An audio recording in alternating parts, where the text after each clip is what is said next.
ମା ଗତକାଲି ବହୁତ ବର୍ଷା ହେଇଥିଲା। ମୁଁ ଆଉ ମୁନି କିଛି ଖାଇବା ଯୋଗାଡ଼ କରି ନେଇ ଆସୁ, ପରେ ବର୍ଷା ହେଲେ ଆମକୁ ଆଉ ଖାଇବା ଖୋଜିବାକୁ ପଡ଼ିବନି। ଆରେ ମା, ଆକାଶର ଅବସ୍ଥା ଭଲ ନାହିଁ, କେତେବେଳେ ବି ବର୍ଷା ଆସିପାରେ। ତମେ ଦୁଇ ଜଣ ଏକୁଟିଆ ଜଙ୍ଗଲ ଭିତରକୁ ଯାଅନି। ମା ଚିନ୍ତା କରନି, ଆମର କିଛି ବି ହେବନି। ଆମେ ବେଶୀ ଦୂରକୁ ଯିବୁନି। ବର୍ଷା ଆରମ୍ଭ ହେଲେ ହିଁ ଆମେ ଘରକୁ ଫେରି ଆସିବୁ। ଆଚ୍ଛା ହଉ ଯାଅ, ହେଲେ ଘରକୁ ଶୀଘ୍ର ଫେରି ଆସିବ। ତାପରେ ସେ ଦୁଇ ଭଉଣୀ କୁନି ମୁନି ଜଙ୍ଗଲ ଭିତରକୁ ଗଲେ। ସେମାନେ କିଛି ଖାଇବା ଯୋଗାଡ଼ କରିଛନ୍ତି କି ନାହିଁ, ହଠାତ୍ ଆକାଶ ଅନ୍ଧାର ହେଇଗଲା। ଦିଦି, ଆକାଶ ଅନ୍ଧାର ହେଇଗଲାଣି, କେତେ ଜୋରେ ବିଜୁଳି ଚମକୁଛି। ଚାଲ ଚାଲ ଘରକୁ ଯିବା। ଆମେ ଯେତିକି ଖାଇବା ଯୋଗାଡ଼ କରିଛେ, କିଛି ଦିନ ଆମକୁ ଆଉ ଖାଇବା ଖୋଜିବାକୁ ପଡ଼ିବନି। ମା ଆମ ପାଇଁ ବ୍ୟସ୍ତ ହେଉଥିବେ। ଚାଲେ ଏ ସବୁ ଖାଇବା ଧରି ଘରକୁ ଯିବା। ଏମିତି କଥା ହେଇ କୁନି ଆଉ ମୁନି ଖାଇବା ଧରି ଘରକୁ ଫେରିଲେ। ତମେ ମାନେ ଆସିଗଲ। ତମ ଦୁଇ ଜଣଙ୍କ ପାଇଁ ମୁଁ କେତେ ଚିନ୍ତାରେ ଥିଲି। ଯେମିତି ଆକାଶ ଅନ୍ଧାର କରିଛି, ଲାଗୁଛି ଏବେ ହିଁ ଝଡ଼ ତୋଫାନ ଆରମ୍ଭ ହେଇଯିବ। ସେଥିପାଇଁ ତ ମା ଆମେ ଘରକୁ ଶୀଘ୍ର ଫେରି ଆସିଲୁ। ଆଚ୍ଛା ହଉ, ଚାଲ ଏବେ ତମେ ମାନେ କିଛି ଖାଇବା ଖାଇନିଅ। ତାପରେ ମା ଚଢ଼ି ତାର ଦୁଇ ଛୁଆଙ୍କୁ କିଛି ଖାଇବା ଦେଲା। ଠିକ୍ ସେହି ସମୟରେ ବର୍ଷା ଆରମ୍ଭ ହେଇଗଲା। ଏମିତି 2 ଦିନ ବିତିଗଲା, ହେଲେ ବର୍ଷା ଛାଡୁନଥିଲା। ଏ ବର୍ଷାକୁ ଦେଖି ଲାଗୁଛି ଆହୁରି 2-3 ଦିନ ଲାଗି ରହିବ। ବର୍ଷା ଦିନରେ ଠିକ୍ରେ ଖାଇବା ମିଳେନି। ଆମ ଘରେ ବି ଆଉ ଅଳ୍ପ କିଛି ଖାଇବା ଜମା ଅଛି। ଏବେ କେମିତି ଯେ ଆମେ ଖାଇବା ଯୋଗାଡ଼ କରିବା, ମୁଁ କିଛି ବୁଝିପାରୁନି। ମା ଏତେ ଦିନ ହେଇଗଲାଣି, ବର୍ଷା ଏଯାଏଁ ଛାଡ଼ିଲାନି। ଏବେ କ'ଣ କରିବା? ଭାରି ଭୋକ ଲାଗୁଛି ମା। ଆରେ ମା, ଘରେ ତ ଆଉ କିଛି ବି ଖାଇବା ନାହିଁ। ଏବେ ମୁଁ ତତେ କେମିତି ଖାଇବା ଦେବି? ମା ବାହାରକୁ ଦେଖ, ସମସ୍ତେ ଡଙ୍ଗାରେ ବସି କୋଉଠିକି ଯାଉଛନ୍ତି। ହଁ ମୁଁ ବି ଦେଖୁଛି, ସମସ୍ତେ ଏମିତି ଡଙ୍ଗାରେ ନିଜ ଜିନିଷପତ୍ର ଧରି କୋଉଠିକି ଯାଉଛନ୍ତି। ମୁଁ ଏମାନଙ୍କୁ ପଚାରି ଦେଖେ। ମିଟୁ ଭାଇ, ଓ ମିଟୁ ଭାଇ, ନିଜ ପରିବାର ସହ ଏ ଡଙ୍ଗାରେ ବସି କୋଉଠିକି ଯାଉଛ? ଚଢ଼େଇ ଭଉଣୀ, ଆମ ଘର ଭିତରେ ବର୍ଷା ପାଣି ପଶି ଯାଇଛି। ଆମେ ସମସ୍ତେ ସହରକୁ ଯାଉଛୁ। ବର୍ଷା ଛାଡ଼ିଲେ ଯାଇ ନିଜ ନିଜ ଘରକୁ ଫେରିବୁ। ତୁମ ଘରେ ବି ତ ପାଣି ପଶିଗଲାଣି। ତୁମେ ବି ନିଜ ପରିବାରକୁ ନେଇ ସହରକୁ ଚାଲିଯାଅ। ମା ମିଟୁ ଅଙ୍କଲ ଠିକ୍ କହିଲେ।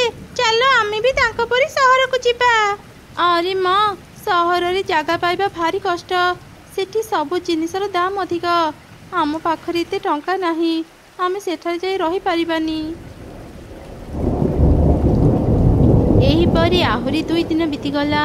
ବର୍ଷା ବି ଛାଡ଼ିଗଲା, ହେଲେ ଚାରିଆଡ଼େ ପାଣି ଭର୍ତ୍ତି ହେଇଯାଇଥିଲା।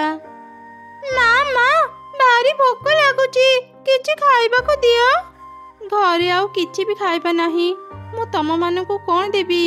ତମେମାନେ ଟିକେ ଧୈର୍ଯ୍ୟ ଧର। ମୁଁ ଏବେ ଚିଲ ମୁଖିଆଙ୍କ ଘରକୁ ଯାଇ ତାଙ୍କୁ ସାହାଯ୍ୟ ମାଗିବି। ସେ ମୋତେ କିଛି ଖାଇବା ଦେଲେ ମୁଁ ତମମାନଙ୍କ ପାଇଁ ଆଣିଦେବି। ତମେ 2 ଜଣ ଘରେ ଥାଅ। ଚାରିଆଡ଼େ ପାଣି ଭର୍ତ୍ତି ହେଇଛି, ବାହାରକୁ ଯିବନି। ଚିଲ ମୁଖିଆଙ୍କ ଘର ବହୁତ ଦୂର, ସେଥିପାଇଁ ମୁଁ ଏ କଦଳୀ ଭେଳା ତିଆରି କରିଛି। ଏଥିରେ ବସି ମୁଁ ଏବେ ମୁଖିଆଙ୍କ ଘରକୁ ଯିବି। ମା, ମୁଁ ବି ତୁମ ସାଙ୍ଗରେ ଯିବି, ମତେ ବି ନେଇଯାଅ। ଆରେ ମା, ତୁ ତ ଦେଖୁଛୁ ବାହାରର ଅବସ୍ଥା କେମିତି। ଯଦି ହଠାତ୍ ବର୍ଷା ହୁଏ କ'ଣ କରିବା? ମା, ଏ ବର୍ଷ ଏତେ ବର୍ଷାରେ ଆମ ଜଙ୍ଗଲରେ ପାଣି ଭର୍ତ୍ତି ହେଇଛି। ମୁଁ ଆଗରୁ କେବେ ବି କଦଳୀ ଭେଳାରେ ବସିନି। ମତେ କଦଳୀ ଭେଳାରେ ବସିବାକୁ ଭାରି ଇଚ୍ଛା ହେଉଛି। ମା, ମତେ ବି ସାଙ୍ଗରେ ନେଇଯାଅ। ମା କୁନି, ତୁ ଏକୁଟିଆ ଘରେ ରହିପାରିବୁ ତ? ହଁ ମା, ମୁଁ ରହିପାରିବି। ଏମିତି ସେ ମା ଛୁଆ କଦଳୀ ଭେଳାରେ ବସି ଚିଲ ମୁଖିଆ ପାଖକୁ ଗଲେ। ମୁଖିଆ ଆଜ୍ଞା, ଆମେ ବହୁତ ବିପଦରେ ପଡ଼ି ତୁମ ପାଖକୁ ଆସିଛୁ। ଆମକୁ ଟିକେ ସାହାଯ୍ୟ କର। କ'ଣ ସମସ୍ୟା ତମର? ମତେ ଆଗ କୁହ, ତାପରେ ଯାଇ ମୁଁ ତମମାନଙ୍କୁ ସାହାଯ୍ୟ କରିପାରିବି। ମୁଖିଆ ଆଜ୍ଞା, ଏ ବର୍ଷା ଯୋଗୁଁ ମୋ ଘରେ ଜମା ଥିବା ସବୁ ଖାଇବା ସରିଯାଇଛି। ଚାରିଆଡ଼େ ପାଣି ଭର୍ତ୍ତି ହେଇଥିବାରୁ ମୁଁ ଖାଇବା ବି ପାଉନି। ଦୟାକରି ଆମକୁ କିଛି ଖାଇବା ଦିଅନ୍ତୁ। ମୁଁ ଯଦି ସମସ୍ତଙ୍କୁ ଖାଇବା ଦେଇ ସାହାଯ୍ୟ କରିବି, ମୁଁ ନିଜେ ଖାଇବାକୁ ପାଇବିନି। ନା, ମୁଁ ତତେ ଖାଇବା ଦେଇପାରିବିନି। ଏମିତି କୁହନ୍ତୁନି ମୁଖିଆ ଆଜ୍ଞା, ମତେ ଅଳ୍ପ କିଛି ଖାଇବା ଦେଇଥାନ୍ତୁ। ମୁଁ ପରେ ଖାଇବା ପାଇଲେ ଆପଣଙ୍କୁ ସୁଝି ଦେବି। ଆଚ୍ଛା ଠିକ୍ ଅଛି। ମୋ ପାଖରେ ଗୋଟିଏ ମାତ୍ର ସେଓ ଅଛି। ତୁ ଏ ସେଓ ନେଇ ଘରକୁ ଯା, तो 2 ଛୁଆଙ୍କୁ ଖୁଆଇଦେବୁ। ମା ଚଢ଼େଇ ଆଉ ତାର ଝିଅ ସେଇ ଗୋଟିଏ ସେଓ ଧରି ଘରକୁ ଫେରୁଥିଲେ। ହଠାତ୍ ସେମାନେ ଏକ ବୁଢ଼ୀ ଚଢ଼େଇକୁ ପାଣିରେ ଭାସୁଥିବାର ଦେଖିଲେ। ମା ମା ସେପଟେ ଦେଖ, ସେ ବୁଢ଼ୀ ଚଢ଼େଇ ପାଣିରେ ବୁଡ଼ି ଯାଉଛନ୍ତି। ହଁ ରେ ମା, ମୁଁ ବି ଦେଖୁଛି। ଚାଲ ଶୀଘ୍ର ଯାଇ ତାଙ୍କୁ ପାଣିରୁ ବାହାର କରିବା। ମା ଚଢ଼େଇ ଆଉ ତାର ଝିଅ ବହୁତ କଷ୍ଟରେ ସେ ବୁଢ଼ୀ ଚଢ଼େଇକୁ ପାଣିରୁ ବାହାର କଲେ। ବୁଢ଼ୀ ଚଢ଼େଇଟି ପାଣି ପିଇ ଦେଇଥିଲା। ସେମାନେ ତାର ପେଟ ଚିପି ପାଣି ବାହାର କଲେ। ବହୁତ ବହୁତ ଧନ୍ୟବାଦ ଚଢ଼େଇ, ଆଜି ତୁମର ଜୀବନ ରକ୍ଷା କଲୁ। ତମେ ମାନେ ନ ଆସିଥିଲେ ମୁଁ ଏ ପାଣିରେ ବୁଡ଼ି ମରି ଯାଇଥାନ୍ତି। ଧନ୍ୟବାଦ ଦିଅନ୍ତୁନି ବୁଢ଼ୀ ମା, ଆପଣ ପାଣିରେ ବୁଡ଼ି ଯାଇଥାନ୍ତେ, ଆମେ ଏସବୁ ଦେଖିକି ରହିପାରିଥାନ୍ତୁ କେମିତି? ମାରେ, ମୁଁ 2 ଦିନ ହେଲାଣି କିଛି ବି ଖାଇନି। ମତେ ଭାରି ଭୋକ ଲାଗୁଛି। ତ ପାଖରେ ଯଦି କିଛି ଖାଇବା ଅଛି ମତେ ଦେଇଥା।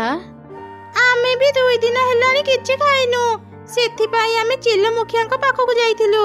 ସେ ଆମକୁ ଗୋଟିଏ ସେଓ ଦେଇ ପଠେଇଥିଲେ। ତୁମେ କ'ଣ ସେ ସେଓ ଖାଇପାରିବ? ହଁ ହଁ, ସେଇ ଗୋଟିଏ ସେଓରେ ମୋ ପେଟ ପୁରିଯିବ। ଦେ ମତେ ସେ ସେଓ ଦେ। ବୁଢ଼ୀ ଚଢ଼େଇଟି ସେ ସେଓକୁ ପୁରା ଖାଇଦେଲା। ହଠାତ୍ ସେ ଏକ ପରୀରେ ବଦଳିଗଲା। କିଏ ତମେ? ତମେ ବୁଢ଼ୀରୁ ଏମିତି ସୁନ୍ଦରୀ କେମିତି ପାଲଟିଗଲ? ତୁମେ ଯିଏ ବି ହେଇଥାଅ, ଆମକୁ ମାରନି।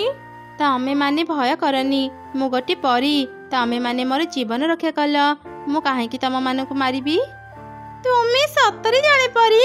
ମୁଁ ଶୁଣିଥିଲି ପରୀ ମାନେ ବହୁତ ଭଲ ହେଇଥାନ୍ତି। ହେଲେ ତୁମେ ପାଣିରେ କାହିଁକି ପଡ଼ିଥିଲ? ମୁଁ ଆଉ ମୋର ସାଙ୍ଗ ଏ ପୃଥିବୀକୁ ବୁଲିବା ପାଇଁ ଆସିଥିଲୁ। ହଠାତ୍ ଏକ ଦୁଷ୍ଟ ଯାଦୁକରର ନଜର ଆମ ଉପରେ ପଡ଼ିଗଲା।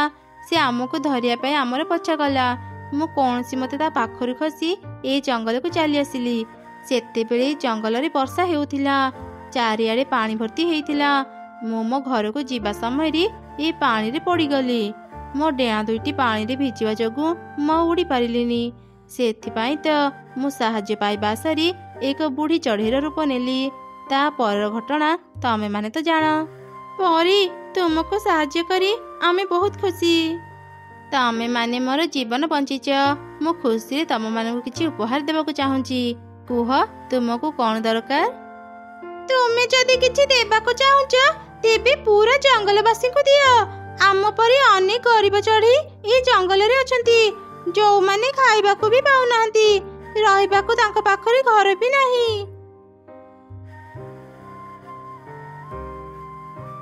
ଏଇ ସେଓ ଗଛକୁ ନିଅ, ନିଜ ଘର ଚାଳରେ ଲଗେଇଦେବ। ଏଇ ଗଛରେ ଅନେକ ସେଓ ଫଳିବ। ସମସ୍ତଙ୍କୁ ଗୋଟିଏ ଗୋଟିଏ ସୁନା ସେଓ ବାଣ୍ଟିଦେବ। ତୁମ ସହ ଅନ୍ୟମାନଙ୍କର ବି ଉନ୍ନତି ହେବ। ଆଉ ହଁ, ମୁଁ ଆଶୀର୍ବାଦ କରୁଛି, ଏଇ ଜଙ୍ଗଲରେ ଯେତେ ବର୍ଷା ହେଲେ ବି କେବେ ବି ବନ୍ୟା ଆସିବନି, ଆଉ କାହାର ବି ଘର ଭାଙ୍ଗିବନି।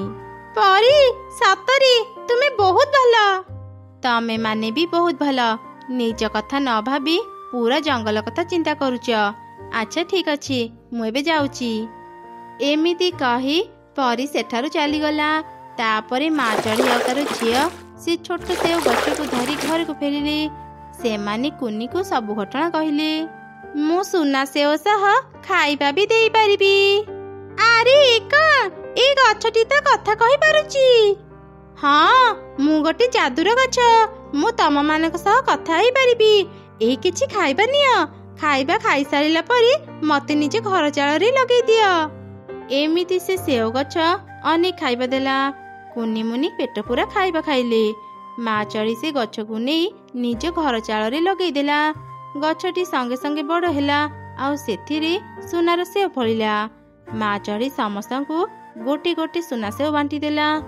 ଏମିତି ସେ ନିଜ ସହ ଅନ୍ୟମାନଙ୍କର ବି ଉପକାର କରିପାରିଲା। ଓଃ, ଭାରି ଶୋଷ ଲାଗୁଛି। ପାଣି ନ ପାଇଲାରୁ ମୋ ଶକ୍ତି ଚାଲି ଯାଇଛି। କିଏ ଅଛ?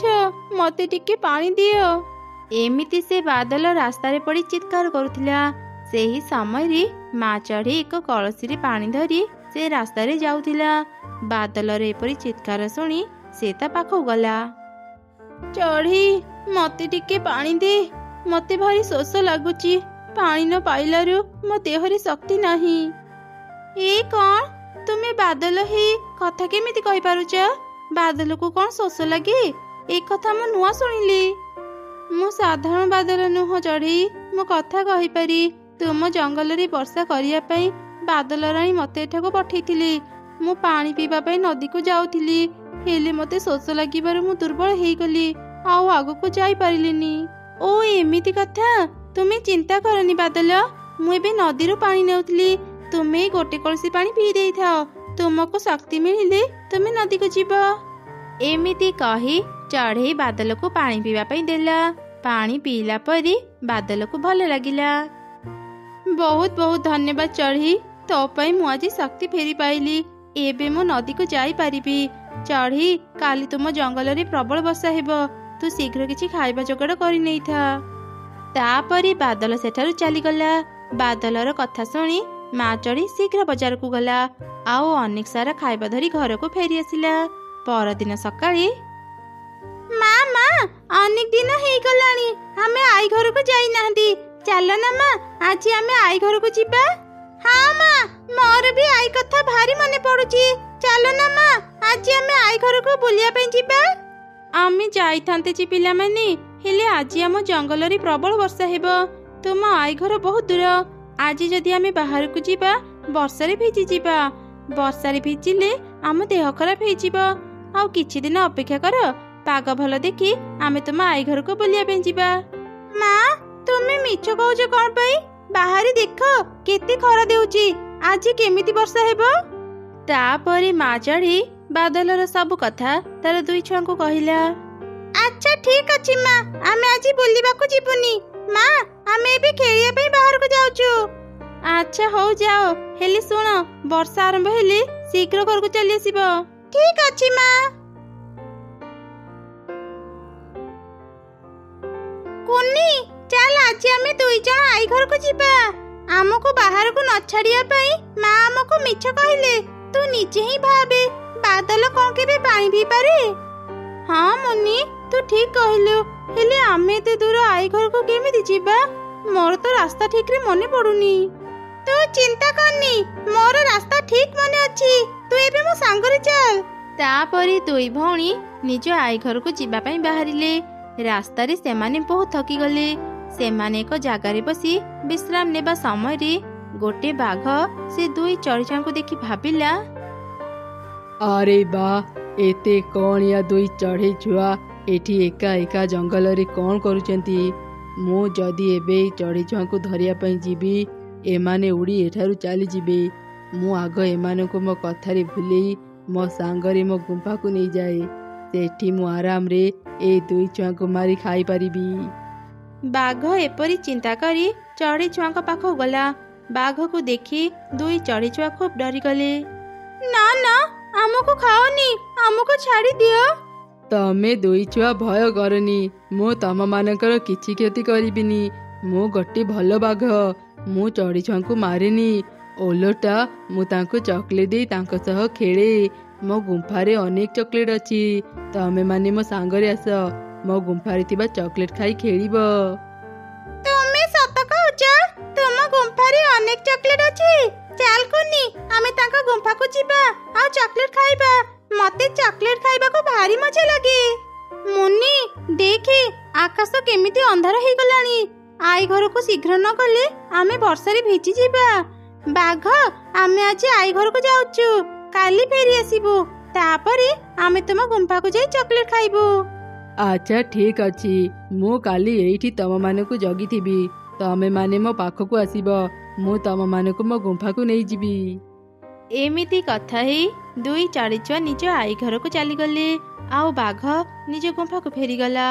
ଦୁଇ ଚଢ଼େଇ ଛୁଆଙ୍କୁ ନିଜ ଘରେ ଦେଖି ତାଙ୍କ ଆଈ କହିଲା, କିରେ କୁନି ମୁନି, ତମେ ଦୁଇ ଜଣ ଏଠି? ତମ ମା କୁଆଡ଼େ ଗଲା? ମୁଁ ତ ତାକୁ ଦେଖୁନି। ଆଈ, ମା ଆମ ସାଙ୍ଗରେ ଆସିନି, ଆମେ ଦୁଇ ଜଣ ଏକା ହିଁ ଏଠାକୁ ଆସିଛୁ। ଆମେ ଏଠାକୁ ଆସିବା କଥା ମା ଜାଣିନି। କ'ଣ ହେଲା? ତମେ ମାନେ ମାକୁ କିଛି କହିକି ଆସିନ? ତମ ମାନଙ୍କ ମା ତମ ଦୁଇ ଜଣଙ୍କ ପାଇଁ ଚିନ୍ତା କରୁଥିବ। ଆଚ୍ଛା ହଉ, ତମେ ମାନେ ଆସିଗଲଣି ଯେତେବେଳେ ଏବେ ଆରାମ କର। ମୁଁ ତମମାନଙ୍କୁ କାଲି ନେଇ ତମ ଘରେ ଛାଡ଼ିଦେବି। ହେ କ'ଣ, ଆକାଶ କେତେ ଅନ୍ଧାର ହେଇଗଲାଣି। ଏ ଯାଇ ମୋ ଦୁଇ ଝିଅ କାହିଁକି ଘରକୁ ଫେରିଲେନି? ମୁଁ ଯାଇ ଦେଖେ ସେମାନେ କୁଆଡ଼େ ଗଲେ। କାଉ ଭଉଣୀ, ଘରେ ଅଛ କି? ଟିକେ ବାହାରକୁ ଆସ। କଣ ହେଲା ଚଢ଼େଇ, ତୁ ଏ ସମୟରେ ମୋ ଘରକୁ ଆସିଲୁ ଯେ? କାଉ ଭଉଣୀ, ମୋ ଦୁଇ ଝିଅ ଖେଳିବା ପାଇଁ ବାହାରକୁ ଆସିଥିଲେ, ଏଯାଏଁ ଘରକୁ ଫେରି ନାହାନ୍ତି। ସେମାନେ କଣ ତୁମ ଘରେ ଅଛନ୍ତି? ଆରେ ନା ନା ଚଢ଼େଇ, ତୋ ଝିଅମାନେ ମୋ ଘରେ ନାହାନ୍ତି। ମୋ ଝିଅ ଚିକି ସକାଳୁ ହିଁ ଘରେ ଅଛି। ସେ ଆଜି ଖେଳିବାକୁ ବି ବାହାରକୁ ଯାଇନି। ଏମିତି ଶୁଣି ମା ଚଢ଼େଇ ପାରା ଘରକୁ ଗଲା। ସେଠି ବି ସେ ତା ଝିଅଙ୍କୁ ପାଇଲାନି। ଏମିତି ସେ ଅନେକ ଚଢ଼େଇଙ୍କ ଘରକୁ ଗଲା, କୋଉଠି ବି ସେ ନିଜ ଝିଅଙ୍କୁ ନ ପାଇ ନିଜ ଘରକୁ ଫେରି ଆସିଲା। ମୁଁ ସମସ୍ତଙ୍କ ଘରକୁ ଖୋଜି ସାରିଲିଣି, ହେଲେ ମୋ ଦୁଇ ଝିଅଙ୍କୁ କୋଉଠି ବି ପାଇଲିନି। ତାହେଲେ କଣ ସେମାନେ ନିଜ ଆଈ ଘରକୁ ଯାଇଛନ୍ତି? ମୁଁ ସେଠାକୁ ଯାଇ ଦେଖେ, ଯଦି ସେଠି ମୋ ଦୁଇ ଝିଅଙ୍କୁ ପାଇଯିବି ମୋ ଚିନ୍ତା ଦୂର ହେବ। ଏମିତି ଚିନ୍ତା କରି ମା ଚଢ଼େଇ ଆଗକୁ ଗଲା। କିଛି ଦୂର ଗଲା ପରେ ହିଁ ବର୍ଷା ଆରମ୍ଭ ହେଇଗଲା। ଏତେ ଜୋରେ ବର୍ଷା ହେଉଥିଲା ଯେ ମା ଚଢ଼େଇକୁ କିଛି ଦେଖାଗଲା ନାହିଁ। ସେ ଏକ ଗଛ ସହ ଧକ୍କା ହେଇ ତଳେ ପଡ଼ିଗଲା, ଆଉ ଏକ ଜାଲରେ ଅଟକିଗଲା। ଯେତେ ଚେଷ୍ଟା କଲେ ବି ସେ ସେଇ ଜାଲରୁ ବାହାରି ପାରିଲାନି। କିଛି ସମୟ ପରେ ବର୍ଷା ଛାଡ଼ିଗଲା। ସେତେବେଳେ ଏକ ପକ୍ଷୀ ଶିକାରୀ ସେଠାକୁ ଆସିଲା। ଆରେ କଣ, ମୋ ଜାଲରେ ଏକ ପକ୍ଷୀ ପଡ଼ିଛି। ମୁଁ ଜାଲ ନେଇ ପକ୍ଷୀ ଧରିବାକୁ ଏଠାକୁ ଆସିଥିଲି। ବର୍ଷା ହେବାରୁ ମୁଁ ଜାଲ ଛାଡ଼ି ଚାଲି ଯାଇଥିଲି। ଜାଣିନଥିଲି ଏତେ ବର୍ଷାରେ ବି ପକ୍ଷୀ ଉଡ଼ନ୍ତି। ମୋ ପାଇଁ ତ ଭଲ ହେଲା, ମତେ ଆଜି ଗୋଟେ ପକ୍ଷୀ ଖାଇବାକୁ ମିଳିଗଲା। ଏ ପକ୍ଷୀକୁ ମୁଁ ଆଜି ଖାଇବିନି, କାଲି ଖାଇବି।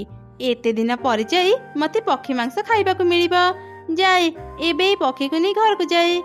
ଏମିତି କହି ସେ ପକ୍ଷୀ ଶିକାରୀ ମା ଚଢ଼େଇକୁ ନେଇ ତା ଘରକୁ ଚାଲିଗଲା, ଆଉ ଏକ ପିଞ୍ଜରାରେ ବନ୍ଦୀ କରି ନିଜ ଘର ବାହାରେ ରଖିଦେଲା। ହେ ଭଗବାନ, ଏସବୁ କଣ ହେଇଗଲା? ମୋ ଛୁଆମାନେ ମତେ ଆଉ ଦେଖି ପାରିବେନି। କାଲି ମୋର ଶେଷ ଦିନ। ଭଗବାନ ମୋ ଛୁଆଙ୍କୁ ଭଲରେ ରଖିବ। ମା ଚଢ଼େଇ ଏପରି କହି କାନ୍ଦୁଥିବା ସମୟରେ ହଠାତ୍ ପିଞ୍ଜରାର କବାଟ ଖୋଲିଗଲା। ଆରେ ଆରେ, ଏ କଣ? ପିଞ୍ଜରାର କବାଟ ଖୋଲିଗଲା କେମିତି? ଯାଏ, ଶୀଘ୍ର ପିଞ୍ଜରାରୁ ବାହାରି ଯାଏ। ଏମିତି କହି ମା ଚଢ଼େଇ ଶୀଘ୍ର ପିଞ୍ଜରାରୁ ବାହାରିଗଲା। ପକ୍ଷୀ ଶିକାରୀ ତାକୁ ଧରିବାକୁ ଚେଷ୍ଟା କଲା, ହେଲେ ପାରିଲାନି। ମା ଚଢ଼େଇ ଶୀଘ୍ର ଶୀଘ୍ର ଉଡ଼ି ଦୂରକୁ ଚାଲିଗଲା। ତାପରେ ସେ ତା ମା ଘରେ ପହଞ୍ଚିଗଲା। ମାରେ, ତୁ ଆସିଗଲୁ? କଣ ହେଇଛି?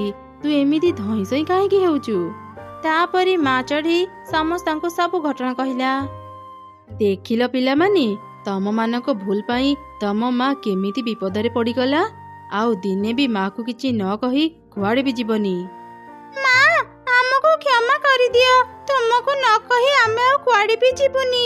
ଆମେ ତୁମର ସବୁ କଥା ମାନିବୁ। ଜାଣିଛ ମା, ରାସ୍ତାରେ ଆମର କିଛି ବି ଅସୁବିଧା ହେଇନି। ଗୋଟେ ଭଲ ବାଘ ସହ ଆମର ଦେଖା ହେଇଥିଲା। ସେ ଆମକୁ ଚକୋଲେଟ ଦେବା ପାଇଁ ତା ଗୁମ୍ଫାକୁ ଡାକୁଥିଲା ମା। ହେଲେ ଆମେ ତାକୁ କହିଲୁ ଆମେ ଆଈ ଘରୁ ଫେରିବା ସମୟରେ ଆମେ ତା ପାଖରୁ ଚକୋଲେଟ ନେବୁ। କଣ କହୁଛ ତମେ ମାନେ? ବାଘ ତମମାନଙ୍କୁ ଖାଇବା ପାଇଁ ତା ଗୁମ୍ଫାକୁ ଡାକୁଥିଲା। ମୁଁ ନ ଆସିଥିଲେ ତ ବାଘ ତମମାନଙ୍କୁ ନେଇ ଯାଇଥାନ୍ତା। ମୁଁ ତମମାନଙ୍କୁ ମନା କରିଥିଲି ନା ଆଈ ଘରକୁ ଯାଅନି, ହେଲେ ତମେ ମାନେ ଲୁଚିକି ଏଠାକୁ ଚାଲି ଆସିଲ। ଯଦି ତମମାନଙ୍କର କିଛି ହେଇଯାଇଥାନ୍ତା। ମା, ଆମେ କାନ ଧରୁଛୁ, ଆଉ ଦିନେ ବି ଏମିତିକା ଭୁଲ କରିବୁନି। ସବୁବେଳେ ତୁମ କଥା ମାନିବୁ। ତୁମକୁ ନ କହି କୁଆଡ଼େ ବି ଯିବୁନି। ତମେ ମାନେ ନିଜ ଭୁଲ ବୁଝିପାରିଲ, ସେତିକିରେ ମୁଁ ଖୁସି। ଆଉ ଦିନେ ବି ଏମିତି କାମ କରିବନି। ଚାଲ ଏବେ ଘରକୁ ଯିବା। ବାଘ ଜଗିଥିବା ରାସ୍ତାରେ ଆମେ ଯିବାନି, ଆମେ ଆଉ ଏକ ରାସ୍ତାରେ ଘରକୁ ଯିବା।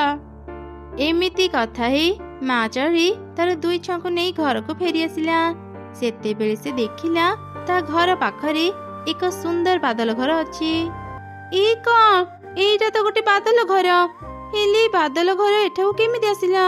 ସେତେବେଳେ ମତେ ପିଞ୍ଜରାରୁ କିଏ ବାହାର କଲା? ଏସବୁ କିଏ କରୁଛି? ମୁଁ ତ କିଛି ବୁଝିପାରୁନି। ଚଢ଼େଇ, ଏ ସବୁ କାମ ମୁଁ କରିଛି। ଦିନେ ତୁ ମତେ ସାହାଯ୍ୟ କରିଥିଲୁ, ତ ବିପଦ ସମୟରେ ମୁଁ ତତେ କେମିତି ସାହାଯ୍ୟ କରିନଥାନ୍ତି? ମୁଁ ଜାଣେ ଚଢ଼େଇ, ତୋ ଘର ଛାତ ଭାଙ୍ଗି ଯାଇଛି। ବର୍ଷା ହେଲେ ତୋ ଘର ଭିତରେ ପାଣି ପଡ଼େ। ସେଥିପାଇଁ ମୁଁ ତତେ ବାଦଲ ଘର ଦେଇଛି। ଏ ଘରେ ତୁ ସବୁ ସୁବିଧା ପାଇବୁ। ତୁ ଏବେ ଆରାମରେ ନିଜ ଛୁଆଙ୍କ ସହ ଏ ଘରେ ରହିପାରିବୁ। ଏମିତି ଶୁଣି ମା ଚଢ଼େଇ ବାଦଲକୁ ଧନ୍ୟବାଦ ଜଣାଇଲା। ତାପରେ ବାଦଲ ସେଠାରୁ ଚାଲିଗଲା। ମା ଚଢ଼େଇ ଖୁସିରେ ତା ଦୁଇ ଛୁଆଙ୍କ ସହ ସେ ବାଦଲ ଘରେ ରହିଲା। ଆରେ ଦେଖ ଦେଖ, ଆକାଶ କେମିତି ଅନ୍ଧାର ହେଇଗଲାଣି। ଲାଗୁଛି ଏବେ ହିଁ ବର୍ଷା ଆରମ୍ଭ ହେଇଯିବ। ବା, ବର୍ଷା ହେଲେ ତ ବହୁତ ମଜା ହେବ। ନଦୀରେ ଅନେକ ମାଛ ଖେଳିବେ, ଆମେ ସେତେବେଳେ ମାଛ ଧରିବା। ସେମାନଙ୍କ କଥା ସରିଛି କି ନାହିଁ, ବହୁତ ଜୋରେ ବର୍ଷା ଆରମ୍ଭ ହେଇଗଲା।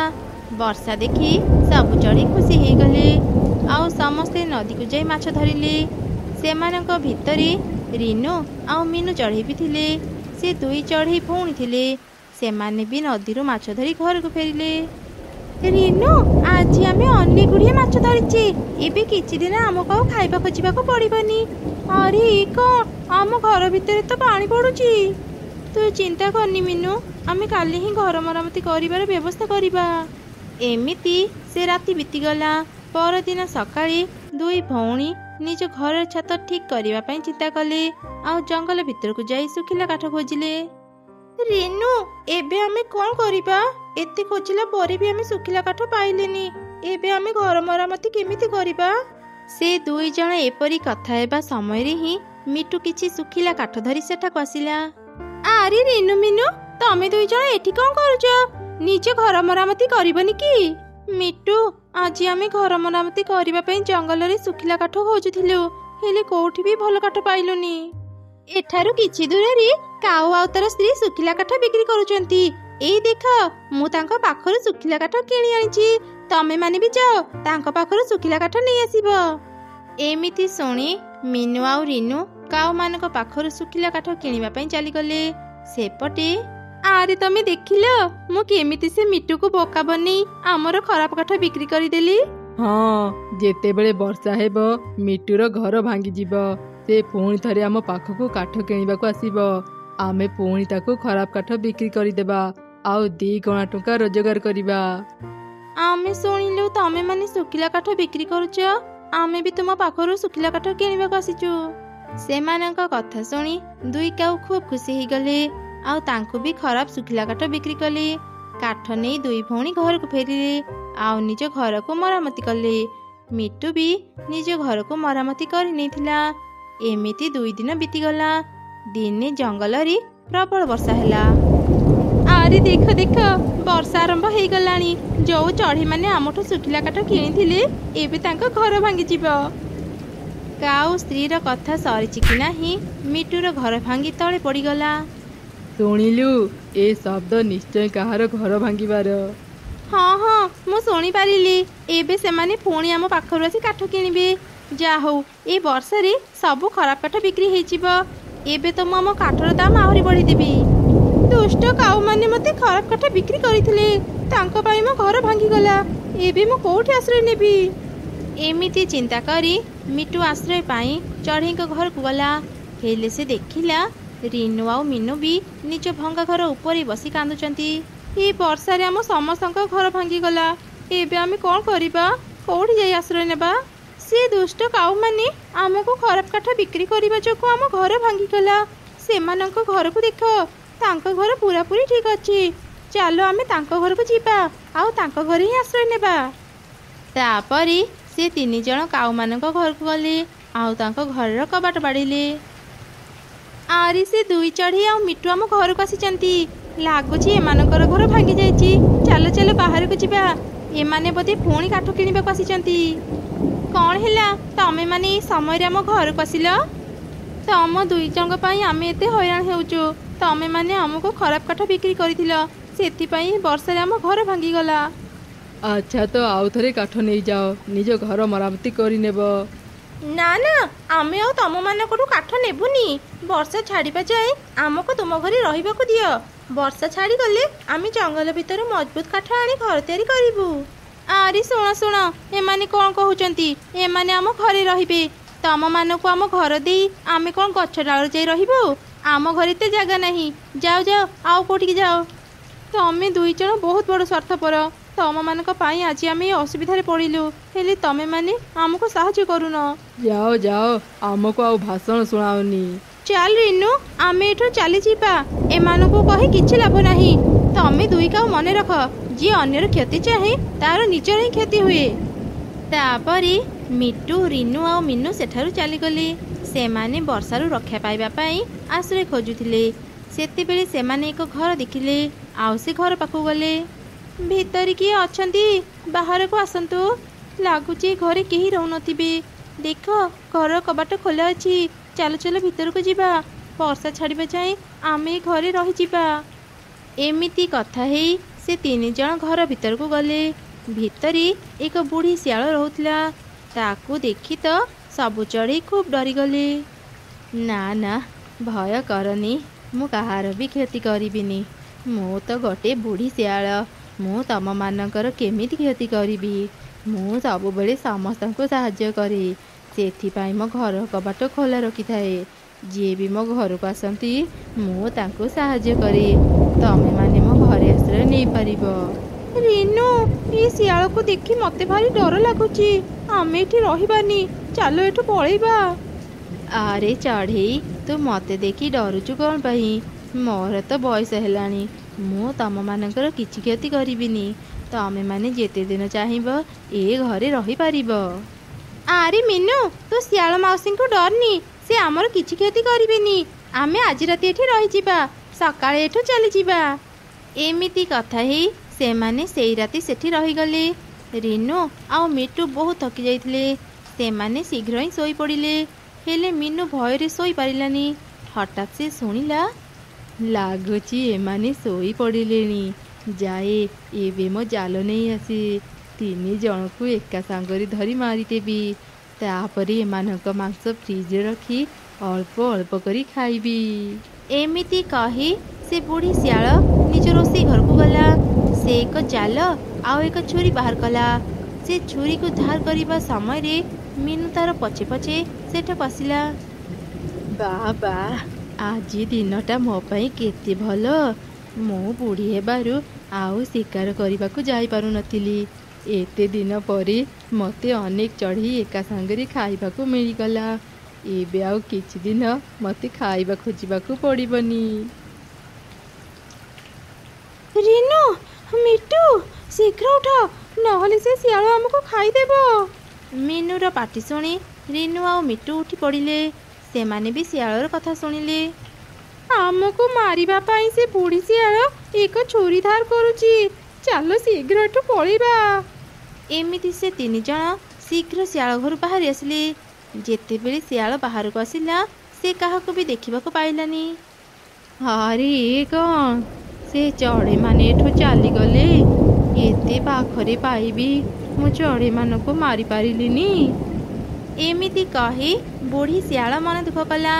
ସେପଟେ ରିନୁ, ମିନୁ ଆଉ ମିଟୁ ବହୁତ ଜୋର ଜୋରରେ ଉଡ଼ୁଥିଲେ। ହଠାତ୍ ରାସ୍ତାରେ ସେମାନେ ଏକ କଖାରୁ ଘର ଦେଖିଲେ। ସେ ଘର ପୁରାପୁରି ଖାଲି ଥିଲା। ବର୍ଷାରୁ ରକ୍ଷା ପାଇବା ପାଇଁ ସେ ଘରେ 3 ଜଣ ଆଶ୍ରୟ ନେଲେ। ସେପଟେ ବର୍ଷାରେ କାଉମାନଙ୍କ ଘର ବି ଭାଙ୍ଗିଗଲା। କାଉ ସ୍ତ୍ରୀର ଲାଞ୍ଜ ଘର ତଳେ ଚାପି ହେଇଗଲା। ଆରେ କିଛି କର, ମୋତେ ଏଠୁ ବାହାର କର, ନହେଲେ ମୋ ଲାଞ୍ଜ ଛିଡ଼ିଯିବ। ଏ ଜଙ୍ଗଲରେ ଆଉ କେହି ବି ନାହାନ୍ତି। ବର୍ଷାରୁ ରକ୍ଷା ପାଇବା ପାଇଁ ସମସ୍ତେ ସୁରକ୍ଷିତ ଜାଗାକୁ ଚାଲି ଯାଇଛନ୍ତି। ଆମକୁ କିଏ ସାହାଯ୍ୟ କରିବ? ତତେ ବାହାର କରିବାକୁ ହେଲେ ଏବେ ତ ଲାଞ୍ଜକୁ କାଟିବାକୁ ହିଁ ପଡ଼ିବ। ଏମିତି ସେ 2 କାଉଙ୍କୁ ତାଙ୍କ ଭୁଲର ଶାସ୍ତି ମିଳିଗଲା। ସେପଟେ ବର୍ଷା ଛାଡ଼ିଲା ପରେ ରିନୁ, ମିନୁ ଆଉ ମିଟୁ ଜଙ୍ଗଲ ଭିତରୁ ମଜବୁତ କାଠ ଆଣି ଘର ତିଆରି କରି ରହିଲେ। ଏ କାହାଣୀ ହେଉଛି ଏକ ଗରିବ ମା ଚଢ଼େଇର। ଜଙ୍ଗଲର ଶେଷ ମୁଣ୍ଡରେ ଘର କରି ସେ ନିଜ ଛୋଟ ପୁଅ ଗୁଡୁ ସହ ରହୁଥିଲା। ମା ଚଢ଼େଇଟି ଅନେକ କଷ୍ଟରେ ନିଜ ଘର ଚଳେଇଲେ ବି ସେ ତା ପୁଅର ସବୁ ଇଚ୍ଛା ପୂରା କରୁଥିଲା। ଦିନେ ସେ ତାର ପୁଅ ସାଙ୍ଗରେ ବଜାରକୁ ଯାଇଥିଲା। ମା, ମୁଁ ଖେଳନା ନେବି, ମତେ ଗୋଟେ ଖେଳନା କିଣିଦିଅ ନା। ତୁ ଖେଳନା କିଣିବୁ? ଠିକ୍ ଅଛି, ଚାଲ ସେ ଦୋକାନକୁ ଯିବା। ଆଚ୍ଛା କହିଲୁ, ତୁ କ'ଣ ଖେଳନା କିଣିବୁ? ମା, ମୁଁ ଏ ଫୁଟବଲ ନେବି। ଭାଇନା, ଏ ଫୁଟବଲର ଦାମ କେତେ? ଏ ଫୁଟବଲର ଦାମ 50 ଟଙ୍କା। 50 ଟଙ୍କା? ଆରେ ଧନ, ଏତେ ଟଙ୍କା ତ ମୋ ପାଖରେ ନାହିଁ। ଚାଲ ଏବେ ଘରକୁ ଯିବା, ଆଉ ଦିନେ ମୁଁ ତତେ ଖେଳନା କିଣିଦେବି। ନାଇଁ, ମୁଁ ଫୁଟବଲ ନେବି, ନହେଲେ ମୁଁ ଘରକୁ ଯିବିନି। ମତେ ଫୁଟବଲ କିଣିଦିଅ। ଭଉଣୀ, ଛୁଆଟାକୁ ଆଉ କନ୍ଦାନ୍ତୁନି, ତା ପାଇଁ ଏ ଫୁଟବଲ କିଣିଦିଅନ୍ତୁ। ଆଚ୍ଛା କହିଲେ, ଆପଣଙ୍କ ପାଖରେ କେତେ ଟଙ୍କା ଅଛି? ମୋ ପାଖରେ 20 ଟଙ୍କା ଅଛି। ଆଚ୍ଛା ଠିକ୍ ଅଛି, ମୋତେ ସେ 20 ଟଙ୍କା ଦିଅନ୍ତୁ। ଆଜି ଆପଣଙ୍କ ପୁଅ ପାଇଁ ମୁଁ 20 ଟଙ୍କାରେ ବଲ୍ ଦେଇଦେବି। गुड्डू बॉल पाई खूब खुशी होगला। से बॉल धरी ता माँ सह घर को फेरिबा समय रे गाजर हलवा बिक्री होउतिबा दुकान को देखी कहिला, माँ माँ मु गाजर हलवा खाइबी, मते भारी भोक लागिलानी, मते गोटे प्लेट किनी दियो ना। हाँ हाँ आस आस मो पाखरु गाजर हलवा नहीं जाओ। मो गाजर हलवा बहुत मीठा, थरे खाइले तार स्वाद भूली पारिबनी। गोटे प्लेट मात्र 50 टंका। अरे धन आमे पर एबे बॉल किनिले, मो पाखरे और टंका नहीं। ना मु किछि जानिनी, मते गाजर हलवा दियो मु खाइबी। भाई ना मते बाकी रे गोटे प्लेट गाजर हलवा देई थाओ, मु एबे ही घरु टंका आनी देबी। ना ना मु काहाकू भी बाकी दिएनी। टंका नहीं तो एठाकू आसुथिल कोन पाई? हातरे टंका नहीं आउ चाली आसिले गाजर हलवा खाइबा पाई। जाओ जाओ एठी भिड़ जमाओनी। गुड्डू तू गाजर हलवा खाइबू तो? चल आज मु घरे गाजर हलवा तैयारी करी देबी, तू खाइबू। माँ रो कथा मानी गुड्डू ता माँ सांगरे घर को फेरी आसिला। माँ चढ़ी रोसई घर को जाई देखिला घरे गोटी भी गाजर नहीं। से गाजर किनिबा पई बाजार को गला, हेले से दिन से कहा पाखरे भी गाजर पाइलानी। शेषरे से गाजर हलवा दुकान पाखक जाई देखिला से दुकान बंद अछि। आज छुआटा केते आशा करिथिला गाजर हलवा खाइबा पई, मु आज कोउठी भी गाजर पाइलिनी कि गाजर हलवा भी पाइलिनी। ए कोन वर्षा भी पड़िलानी, जाए घर को फेरी जाए, छुआटा घरे एका थिबो। एमिति चिंता करी माँ चढ़ीटी घर को फेरुथिला। हठात नदी भितरु कांदिबार स्वर शुणी से अटकी गला। बंचाओ मते केही बंचाओ, ये बोतल भितरु मते बाहर करी दियो, मो निश्वास बंद हो गला परी लागुची, मते केही साहाय्य कर। एमिति शुणी माँ चढ़ी नदी को देखिला।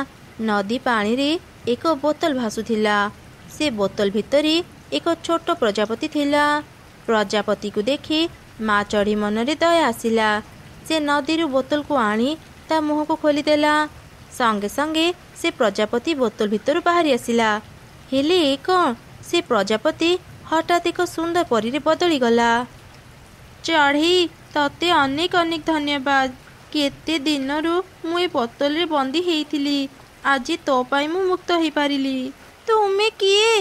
ए बोतल भितर को तमे केमिति गलो? मु जणे परी, गोटे दुष्ट जादूगर मते प्रजापति करी ए बोतल भितरे बंदी करी देइथिला। मु नदी भितरे थाए, मते केही देखि पारंतिनी। वर्षा हेले ए बोतल नदी पानी उपरे भासे। मु सेते बेले अनेक कांदे और समस्त को साहाय्य मागे। समस्ते मते भूत भाबी मो पाखको आसंतिनी, मते साहाय्य भी करंतिनी। हेले तू आज मोर कांद शुणी मते रक्षा कलु।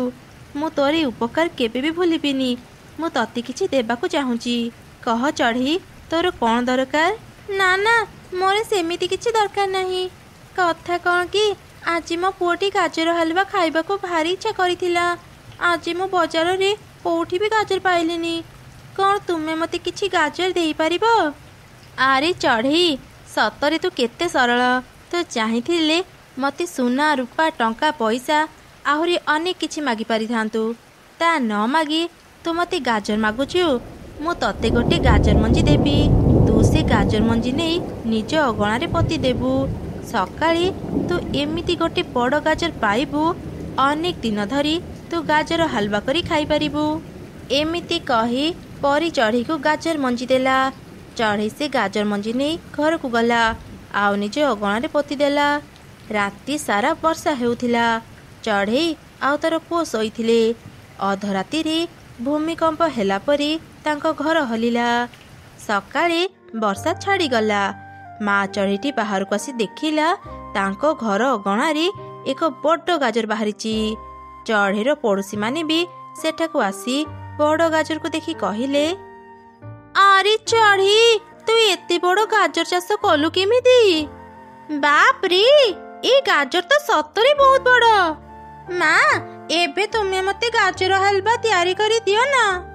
हाँ धना मु एबे ही तो पे गाजर हलवा तैयारी करी देबी। रह मु आगो ए गाजर को काटी दिए।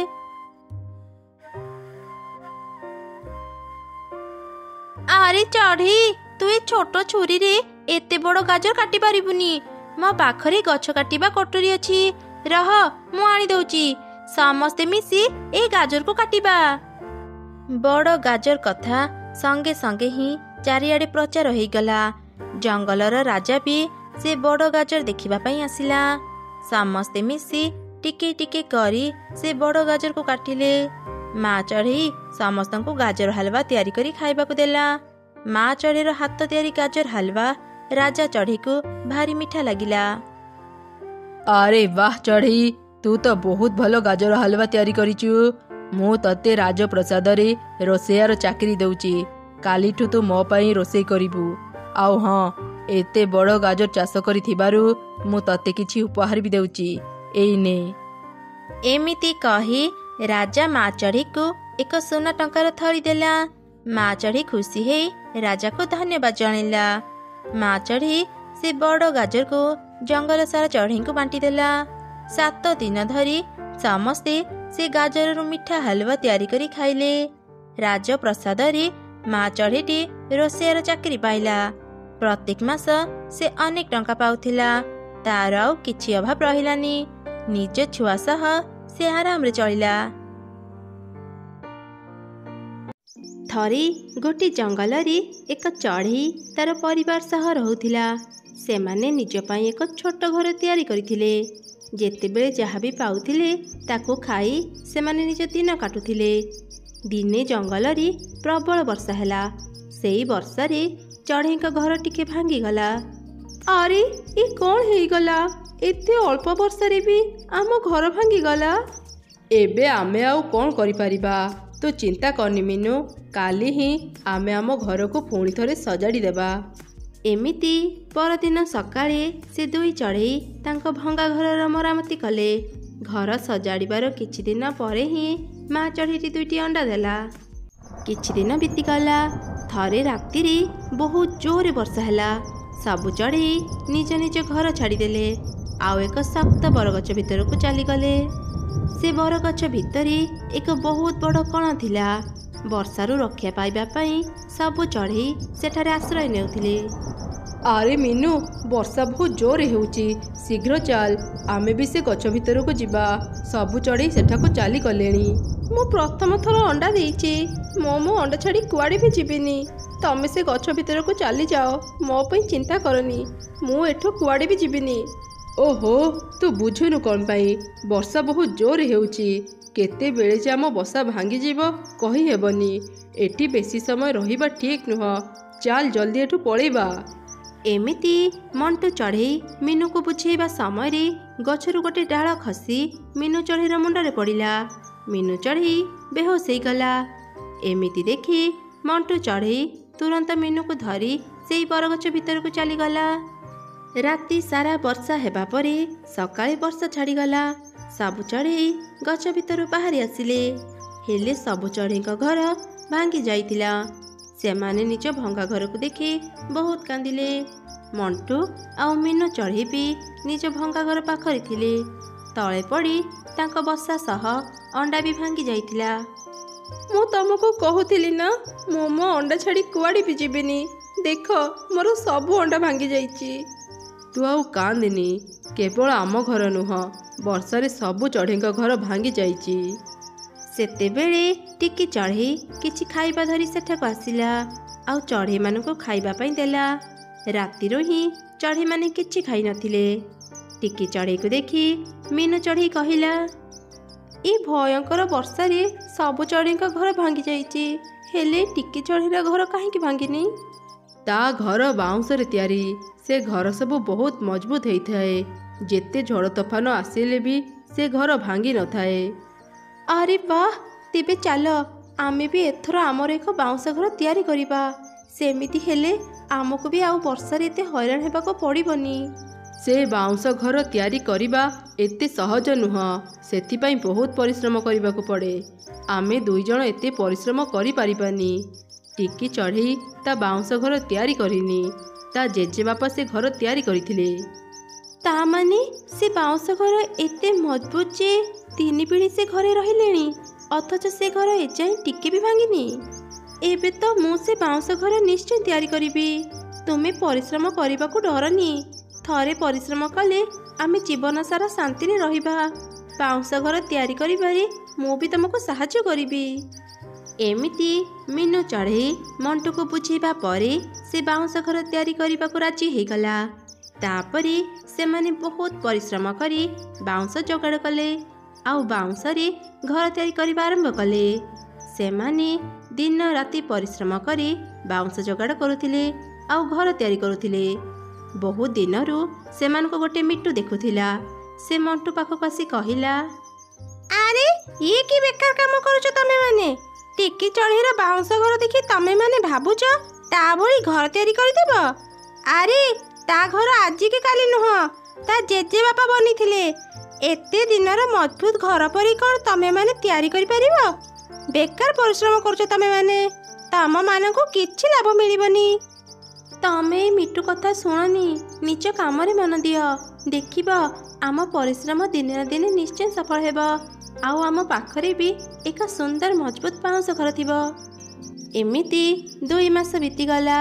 ମଣ୍ଟୁ ଆଉ ମିନୁ ଚଢ଼େଇ ନିଜ ପାଇଁ ଏକ ସୁନ୍ଦର ମଜବୁତ ବାଉଁଶ ଘର ତିଆରି କରିଥିଲେ। ଜଙ୍ଗଲର ସବୁ ଚଢ଼େଇ ତାଙ୍କ ବାଉଁଶ ଘରକୁ ଦେଖି ସେମାନଙ୍କର ବହୁତ ପ୍ରଶଂସା କଲେ। ଏସବୁ ଘଟଣା ମିଟୁ ବି ଦେଖୁଥିଲା। ପୂର୍ବରୁ ସେ ଚଢ଼େଇମାନଙ୍କର ବହୁତ ମଜା ଉଡ଼େଇଥିଲା। ଏବେ କିନ୍ତୁ ସେ ତାର ଭୁଲ ବୁଝିପାରୁଥିଲା। ଆରେ ମିଟୁ, ତୁ କହୁଥିଲୁ ନା ଆମେ ବାଉଁଶରେ ଘର ତିଆରି କରିପାରିବୁନି? ଏଇ ଦେ, ଆମେ ବି ଆମର ଏକ ବାଉଁଶ ଘର ତିଆରି କରିଦେଲୁ। ଏ ଘର ବାହାର ପଟୁ ଯେତିକି ମଜବୁତ, ଭିତର ପଟୁ ବି ସେତିକି ମଜବୁତ। ଦେଖିବୁ ଯଦି ଭିତରକୁ ଆ। ଆରେ ଚଢ଼େଇ, ମୁଁ ତତେ କେମିତି କ୍ଷମା ମାଗିବି ମୁଁ ଜାଣିପାରୁନି। ମୋର ଭୁଲ ହେଇଯାଇଛି। ମୁଁ ସବୁବେଳେ ତୋର ମଜା ଉଡ଼ଉଥିଲି, ହେଲେ ତମେ ମାନେ ମୋ କଥା ନ ଶୁଣି ନିଜ କାମରେ ମନ ଦେଲ, ଯାହାଦ୍ୱାରା ତମେ ମାନେ ଆଜି ଏତେ ସୁନ୍ଦର ଆଉ ମଜବୁତ ଘର ତିଆରି କରିପାରିଲ। ମୋ ଭୁଲ ପାଇଁ ତମେ ମାନେ ମୋତେ କ୍ଷମା କରିଦିଅ।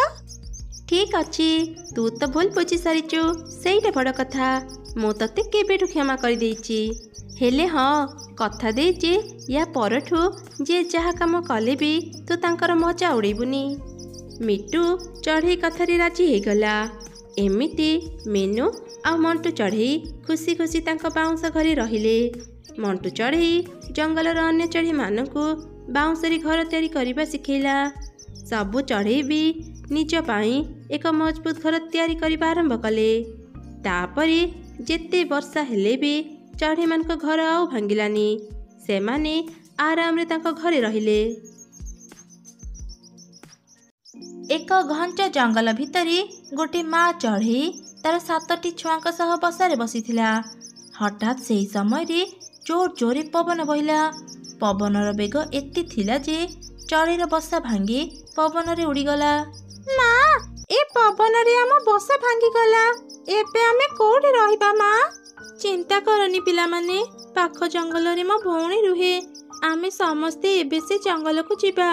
କିଛି ଦିନ ପାଇଁ ତୁମେମାନେ ତୁମ ମାଉସୀ ଘରେ ରୁହ। ମୁଁ ପରେ ଘର ତିଆରି ସାରିଲେ ତୁମମାନଙ୍କୁ ନେଇ ଆସିବି। ନାଇଁ ମା, ଆମେ କୁଆଡ଼େ ବି ଯିବୁନି। ତୁମ ସହ ଏଇଠି ରହିବୁ ଆଉ ତୁମକୁ ଘର କାମରେ ସାହାଯ୍ୟ କରିବୁ। ଆରେ ପିଲାମାନେ, ତମେମାନେ ଏବେ ବହୁତ ଛୋଟ। ମୋତେ ଘର ବନେଇବା ପାଇଁ 2ରୁ 3 ଦିନ ସମୟ ଲାଗିବ। ଏତେ ଦିନ ତମେମାନେ ଯଦି ବାହାରେ ରହିବ, ତମମାନଙ୍କ ଦେହ ଖରାପ ହେଇଯିବ। କିଛି ଦିନ ପାଇଁ ମାଉସୀ ଘରେ ରହିଯାଅ। ଏମିତି ମା ଚଢ଼େଇଟି ତା ଛୁଆଙ୍କୁ ବୁଝେଇ କିଛି ଚାଉଳ ଦାନା ଧରି ତା ଭଉଣୀ ଘରକୁ ଗଲା। ସନ୍ଧ୍ୟା ସୁଦ୍ଧା ଚଢ଼େଇ ଆଉ ତାର ଛୁଆମାନେ ସେଠି ପହଞ୍ଚିଗଲେ। ଆରେ ଭଉଣୀ, କୁଆଡ଼େ ଗଲୁ? ଟିକେ କବାଟ ଖୋଲ। ମୁଁ ଆଉ ମୋ ଛୁଆମାନେ ବଡ଼ ବିପଦରେ ପଡ଼ି ତୋ ପାଖକୁ ଆସିଛୁ। ମା ଚଢ଼େଇଟି ବହୁତ ସମୟ ଯାଏଁ କବାଟ ବାଡ଼େଇଲା, ହେଲେ ତାର ଭଉଣୀ କବାଟ ଖୋଲିଲାନି। ଠିକ୍ ସେହି ସମୟରେ ଆଉ ଏକ ଚଢ଼େଇ ତା ପାଖକୁ ଆସି କହିଲା, ଆରେ ଚଢ଼େଇ, ହଠାତ୍ ତୁ ତୋ ଛୁଆଙ୍କ ସହ ଏଠି, କ'ଣ କିଛି ହେଇଛି କି? ମା ଚଢ଼େଇଟି ତାକୁ ସବୁ ଘଟଣା କହିଲା। ଆଚ୍ଛା, ଏମିତି କଥା। ହେଲେ ଚଢ଼େଇ, ତୋ ଭଉଣୀ ତ ଘରେ ନାହିଁ। ସେ 2 ଦିନ ହେଲାଣି ବାହାରକୁ ଯାଇଛି। କେବେ ଆସିବ ତା ବି କହିକି ଯାଇନି। ହଉ ଚଢ଼େଇ, ଏବେ ମୁଁ ଯାଉଛି। ଘରେ ମୋର ବହୁତ କାମ ପଡ଼ିଛି। ହେ ଭଗବାନ, ମୋ ଭଉଣୀ ହଠାତ୍ କୁଆଡ଼େ ଗଲା? କିଛି ସମୟ ପରେ ରାତି ହେଇଯିବ। ଏବେ ମୁଁ ମୋ ଛୁଆଙ୍କୁ ନେଇ କୋଉଠିକି ଯିବି? ମା ଚଢ଼େଇଟି ଏପରି ଚିନ୍ତା କରୁଥିବା ସମୟରେ ହଠାତ୍ ବର୍ଷା ଆରମ୍ଭ ହେଇଗଲା। ବର୍ଷାରୁ ରକ୍ଷା ପାଇବା ପାଇଁ ଚଢ଼େଇ ଆଉ ତାର ଛୁଆମାନେ ପାଖରେ ଥିବା ଏକ ଚଢ଼େଇ ଘରକୁ ଗଲେ ଆଉ ତାର କବାଟ ବାଡ଼େଇଲେ। କିଏ ତମେ ମାନେ? ଆଉ ମୋ ଘର ବାହାରେ କ'ଣ କରୁଛ? ମୋ ଘରର କବାଟ ବାଡ଼େଇଲ କ'ଣ ପାଇଁ? କାଉ ଭାଇ, ମୋ ପାଖ ଜଙ୍ଗଲରୁ ଆସିଛି। ତୁମ ଘର ପାଖରେ ମୋ ଭଉଣୀର ଘର। ମୁଁ ମୋ ଛୁଆଙ୍କୁ ନେଇ ତା ଘରକୁ ଆସିଥିଲି, ହେଲେ ସେ ଘରେ ନାହିଁ। ଏତେ ବର୍ଷାରେ ମୁଁ ମୋ ଛୁଆଙ୍କୁ ନେଇ କୋଉଠିକି ଯିବି ଜାଣିପାରୁନି। ସେଥିପାଇଁ ତମ ପାଖକୁ ସାହାଯ୍ୟ ପାଇଁ ଚାଲି ଆସିଲି। ବର୍ଷା ଛାଡ଼ିବା ଯାଏ ଆମକୁ ତୁମ ଘରେ ଆଶ୍ରୟ ଦେଇଥାଅ। ଚଢ଼େଇ, ତୁ ଟିକେ ବାହାରେ ଥା। ମୁଁ ମୋ ସ୍ତ୍ରୀକୁ ଏକଥା ପଚାରିକି ଆସେ, ତାପରେ ଯାଇ ତତେ ଭିତରକୁ ନେବି। ଆରେ ଶୁଣୁଛ, ଏତେ ବର୍ଷାରେ କିଏ ଆମ ଘରକୁ ଆସିଛି? ଆମ ଘର ପାଖରେ ଯୋଉ ଚଢ଼େଇ ରୁହେ ତା ଭଉଣୀ ଆସିଛି। ତା ଭଉଣୀ ଏବେ ଘରେ ନାହିଁ। ବର୍ଷାରୁ ରକ୍ଷା ପାଇବା ପାଇଁ ସେ ଆମ ଘରକୁ ଆସିଛି। ତା ସାଙ୍ଗରେ ତାର ଛୋଟ ଛୁଆ ବି ଅଛନ୍ତି। ନା ନା, ତାକୁ ଆମେ ଘରେ ରଖି ପାରିବାନି। ତା ବିଷୟରେ ଆମେ କିଛି ବି ଜାଣିନାହାନ୍ତି। ତାକୁ କୁହ ସେ ଶୀଘ୍ର ଏଠାରୁ ଚାଲିଯାଉ। ଆରେ ମୋ କଥା ତ ଆଗ ପୁରା ଶୁଣ। ସେ ଚଢ଼େଇ ପାଖରେ କିଛି ଖାଇବା ପୋଟଳି ଅଛି। କ'ଣ କହିଲ? ସେ ଚଢ଼େଇ ପାଖରେ ଖାଇବା ପୋଟଳି ଅଛି? ତୁମେ ଏଠି ରୁହ, ମୁଁ ଯାଉଛି ସେ ଚଢ଼େଇ ପାଖକୁ। ଶୁଣ ଚଢ଼େଇ, ମୁଁ ମାଗଣାରେ କାହାକୁ ବି ମୋ ଘରେ ରଖିନି। ମୋ ଘରେ ଯଦି ଆଶ୍ରୟ ନେବାକୁ ଚାହୁଁଛୁ, ତା ବଦଳରେ ତତେ କିଛି ଦେବାକୁ ପଡ଼ିବ। ମୋ ପାଖରେ କିଛି ଚାଉଳ ଦାନା ଅଛି, ତୁମେ ସେଥିରୁ କିଛି ନେଇଯାଅ। ଦୟାକରି ଆଜି ରାତି ତୁମ ଘରେ ଆମକୁ ଆଶ୍ରୟ ଦେଇଥାଅ। ତାପରେ କାଉର ସ୍ତ୍ରୀ ସେମାନଙ୍କୁ ରହିବା ପାଇଁ ଏକ ଘର ଦେଲା, ଆଉ ତା ବଦଳରେ ସେ ଚଢ଼େଇ ପାଖରୁ ଅଧା ଚାଉଳ ଦାନା ନେଇଗଲା। ଆଜି ତ ମଜା ଆସିଗଲା।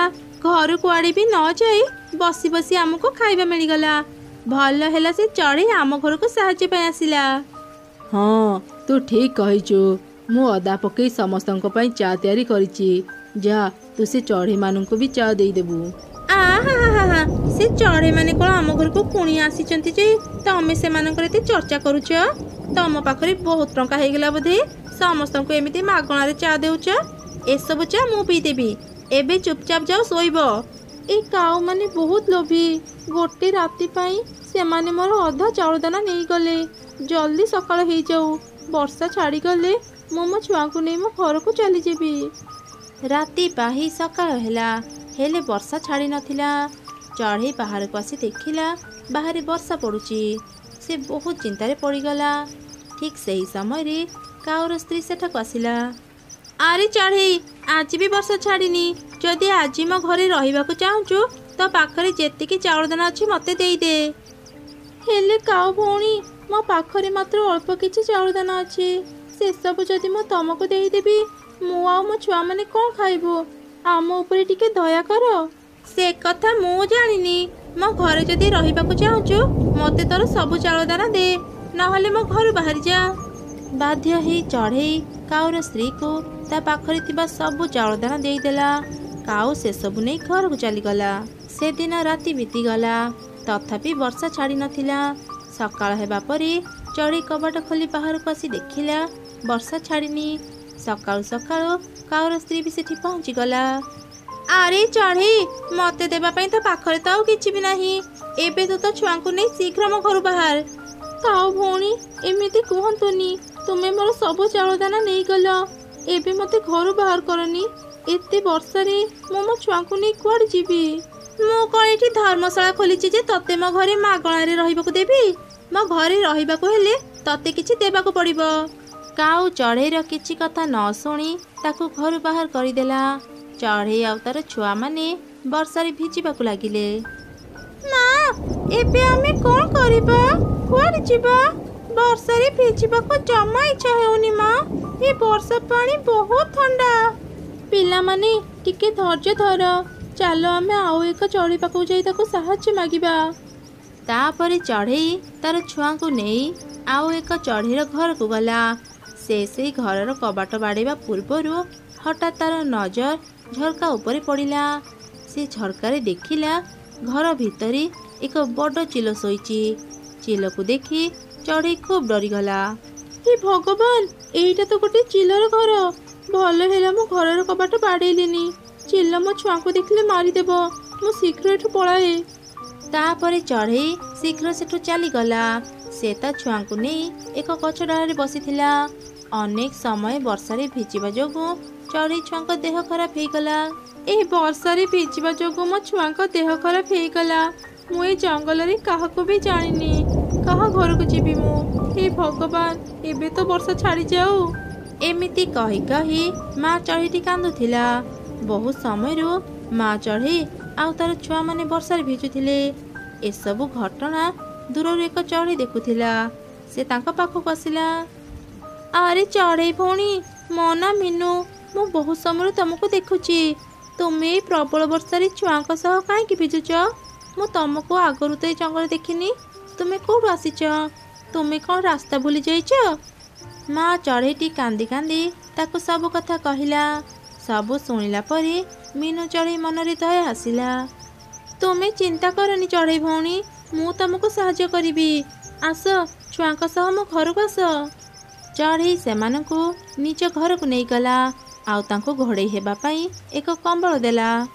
ଚଢ଼େଇ ଭଉଣୀ, ଏ କମ୍ବଳ ନିଅ। ତମ ଛୁଆଙ୍କୁ ପୋଛି ତାଙ୍କୁ ଘୋଡ଼େଇ ଦିଅ। ମୁଁ ଏବେ ସମସ୍ତଙ୍କ ପାଇଁ ଗରମ ଚା ଆଣିଦେଉଛି। ଚଢ଼େଇ ଭଉଣୀ, ମୋ ଛୁଆମାନେ ଜ୍ୱରରେ କମ୍ପୁଛନ୍ତି। ତମ ପାଖରେ କିଛି ଔଷଧ ଥିଲେ ମୋତେ ଦେଇଥାଅ। ତୁମେ ଚିନ୍ତା କରନି, ମୁଁ ଏବେ ହିଁ ଆମ ଜଙ୍ଗଲର ଡାକ୍ତରଙ୍କୁ ଡାକି ଆଣୁଛି। ତାପରେ ମିନୁ ଚଢ଼େଇ ଡାକ୍ତରଙ୍କୁ ଶୀଘ୍ର ଡାକି ଆଣିଲା। ଡାକ୍ତର ଚଢ଼େଇ ଛୁଆଙ୍କୁ ଚେକ୍ କରି ଔଷଧ ଦେଲା। ମୁଁ କିଛି ଔଷଧ ଦେଉଛି। ଠିକ୍ ସମୟରେ ଛୁଆଙ୍କୁ ଖୁଆଇ ଦେବ ଆଉ ସବୁବେଳେ ଛୁଆଙ୍କୁ ଗରମ ରଖିବ। ସେମାନେ ଭଲ ହେଇଯିବେ। ମିନୁ ଭଉଣୀ, ତୁମକୁ ବହୁତ ବହୁତ ଧନ୍ୟବାଦ। ଅଚିହ୍ନା ହେଲେ ବି ତୁମେ ମୋତେ ଆଜି ସାହାଯ୍ୟ କଲ। ଆଜି ତୁମ ପାଇଁ ମୁଁ ମୋ ଛୁଆଙ୍କୁ ଭଲ କରିପାରିଲି।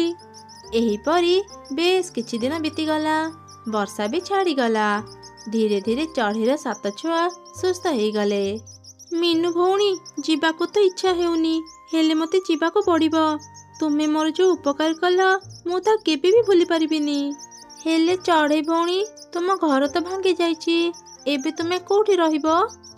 ମୁଁ ପ୍ରଥମେ ମୋ ଘର ବନେଇବି। ସେତିକି ଦିନ ପର୍ଯ୍ୟନ୍ତ ମୋ ଛୁଆମାନଙ୍କୁ ତମ ଘରେ ରଖିଥାଅ। ଘର ତିଆରି ସରିଲେ ମୁଁ ଆସି ମୋ ଛୁଆଙ୍କୁ ନେଇ ଯିବି। ଚଢ଼େଇ ଭଉଣୀ, ଆମ ଘର ପାଖରେ ଯେଉଁ ଗଛ ଅଛି, ତୁମେ ଚାହିଁଲେ ନିଜ ପାଇଁ ସେଠି ଗୋଟେ ଘର ତିଆରି କରି ରହିପାରିବ। ହଁ ମା, ଆଣ୍ଟି ଠିକ୍ କହୁଛନ୍ତି। ସେ ଜଙ୍ଗଲରେ ସବୁବେଳେ ପବନ ବର୍ଷା ହୁଏ, ସେଥିରେ ଆମ ଘର ଭାଙ୍ଗିଯାଏ। ମା, ତୁମେ ବି ଆଣ୍ଟିଙ୍କ ପରି କାଠରେ ଏକ ଘର ତିଆରି କରନା। ଯେତେ ବର୍ଷା ହେଲେ ବି ଆମ ଘର ଆଉ ଭାଙ୍ଗିବନି। ହେଲେ ପିଲାମାନେ, ମୁଁ କାଠରେ ଘର ତିଆରି କରି ଜାଣିନି। ଚଢ଼େଇ ଭଉଣୀ, ମୁଁ କାଠରେ ଘର ତିଆରି କରି ଜାଣିଛି। ମୁଁ ତମ ପାଇଁ ବି ଏକ ଘର ତିଆରି କରିଦେବି। ତମେ କିଛି ମଜବୁତ କାଠ ଜଙ୍ଗଲରୁ ନେଇ ଆସ। ତାପରେ ମା ଚଢ଼େଇଟି ଜଙ୍ଗଲ ଭିତରୁ ମଜବୁତ କାଠ ଆଣିଲା।